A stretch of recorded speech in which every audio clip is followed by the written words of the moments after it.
If you found this video, you probably already know how important it is for men to support women in the workplace. The real question is how. So let's talk about it.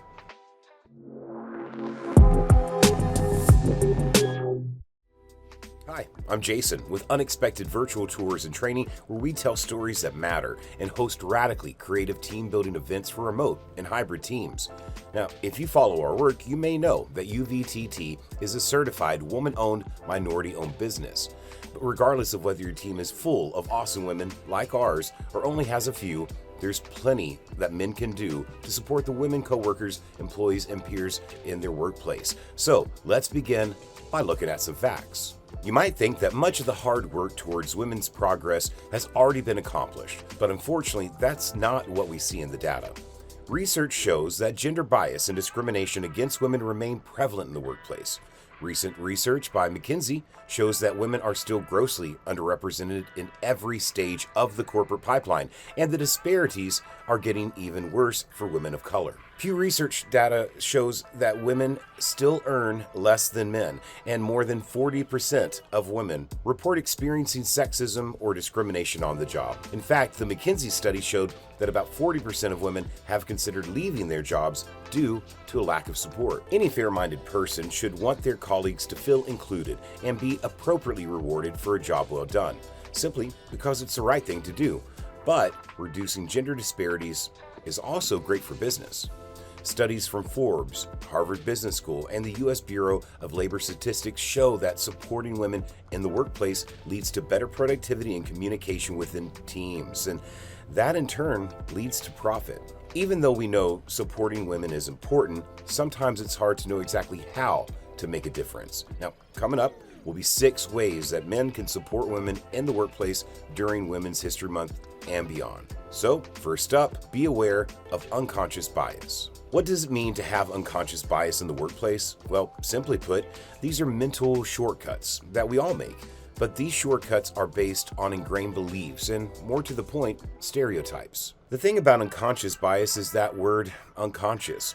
We may not even be aware that we're under the influence of a bias, even if it's negatively affecting our work relationships and productivity, but we can see their impact through our actions. So let's talk about a few common forms of unconscious bias that might happen to a man in the workplace.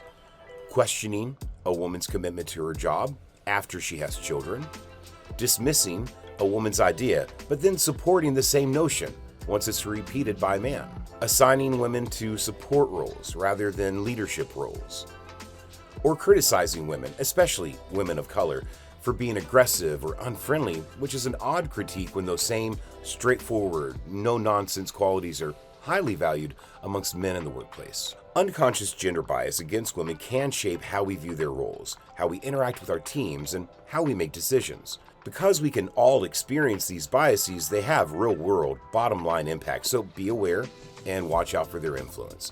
Unchecked, they could subtly affect who's hired, who gets chosen to work on high-profile projects, and how pay decisions are made. All decisions that no company can afford to get wrong. It's no surprise that actions and decisions rooted in biases can deeply lower employee morale. But the good news is that there are several things that you and your company can do to combat them. Consider participating in team educational events or training sessions. Create ways for employees to give safe, anonymous feedback about their workplace experiences and take action on that feedback. We should all take time to review company policies based on biased practices, and if your workplace lacks them, find ways to add structures that foster team accountability.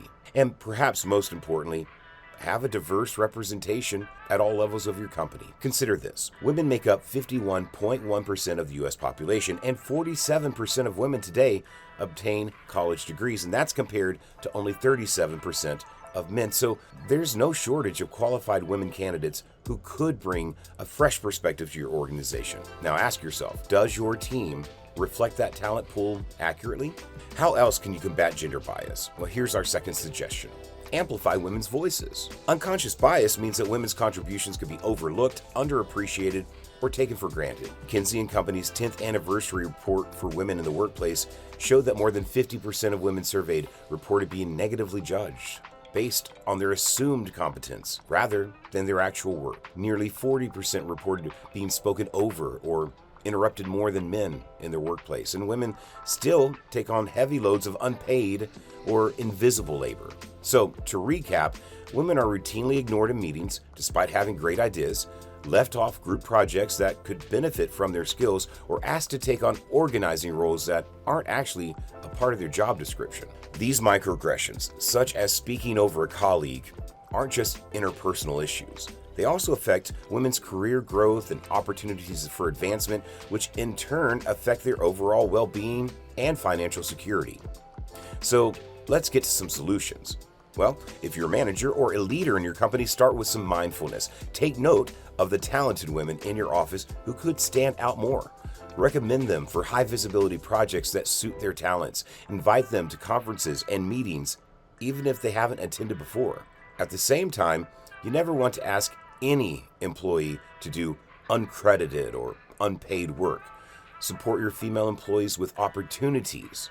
Invite them in, find ways to let their talent shine, and give them credit and compensation when it's due. Not everyone is in management, and if your role is as a coworker or a peer, be sure that you're being an active listener in meetings and group projects.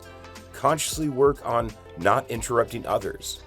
Actively try to notice teammates' contributions and speak up if you notice others taking the credit. If you see a woman colleague being spoken over, go back and ask more about the point they were making.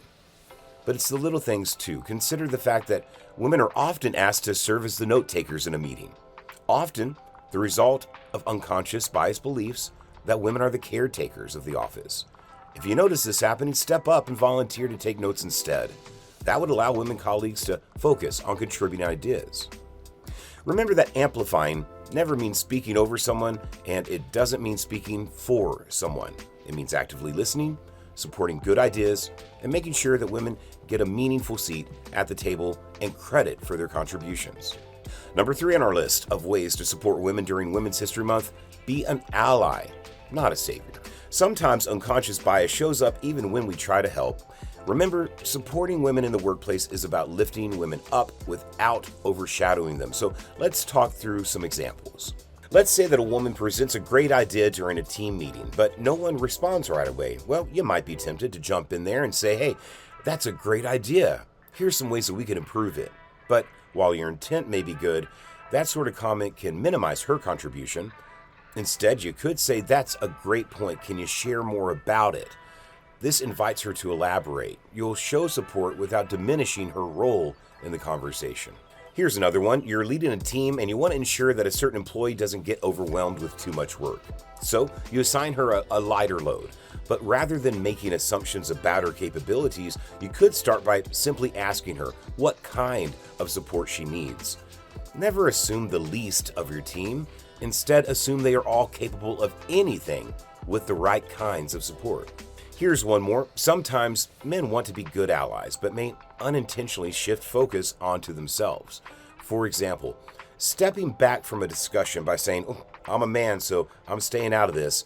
Well, that could come from a place of good intentions, acknowledging structural bias or showing support.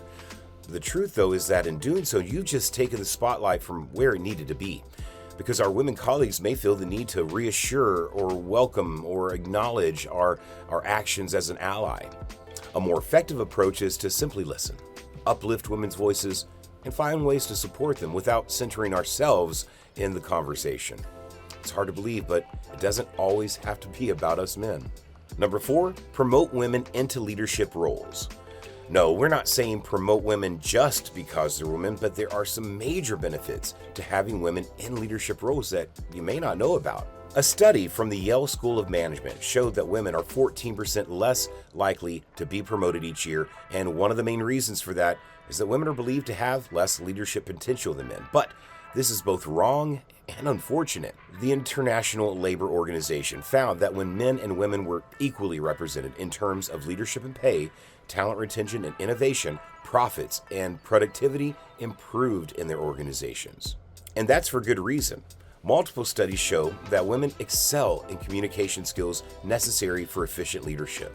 For example, a report from Ohio State University showed that women leaders are more in tune with their employees' needs and more open to new ideas and others' opinions as opposed to their male counterparts. When reviewing candidates for leadership roles, ensure that the women in your workplace are given a fair shot.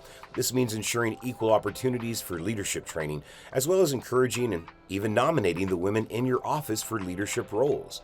And make sure that women are in the same conversations as men when discussing upcoming roles, opportunities, or changes within the company. Number 5, commit to structural changes. While everyday actions like speaking up for women in the office or addressing microaggressions have an immediate impact, supporting larger systemic changes is necessary to create lasting, widespread impact. Tackling larger issues like unfair hiring practices or unequal pay scales helps address the root cause of inequality in the workplace and create more equitable structure that benefits everyone in the long run. First, update your hiring and promotion policies so that they prioritize gender neutrality and diversity in job descriptions. People unconsciously recognize certain words as being gender-coded. Have your hiring manager use inclusive language whenever they can, and have a diverse panel of contributors look over that description. This principle also applies to the interview process. Make sure you have diverse interview panels through every step. When a panel is made up of people from different backgrounds, it helps counteract unconscious biases that may influence hiring decisions. Gender biases can lead to women being unfairly assessed or overlooked, especially in male-dominated fields. A diverse panel working under clear and unbiased review criteria can help ensure that every candidate is evaluated based on their actual skills and qualifications. Professional development is another key area that can benefit from structural changes. Provide funding in your office for women's professional development, from skill development workshops to industry conferences, and seek opportunities to help women connect with mentors. You can help bridge gender gaps and grow your team's overall abilities in one fell swoop. And finally, number 6, step up. I recognize that there are lots of men out there like me who want women to succeed. However, we need to be aware that sometimes our best intentions get in the way. Wanting to put women front and center sometimes leads men to take a back seat, but we can't relent in our support.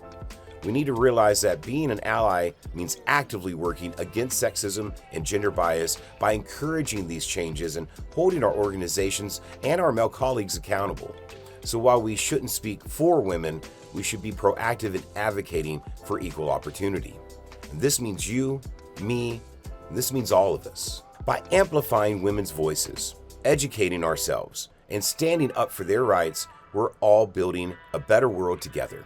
So let's work together to celebrate, support, and empower women this month and every month. We'd love to keep this conversation going, so let us know what you think in the comments. Be sure to like and subscribe to our channel for more great videos. And thank you so much for watching. You can keep learning by visiting unexpectedvirtualtours.com. See you next time.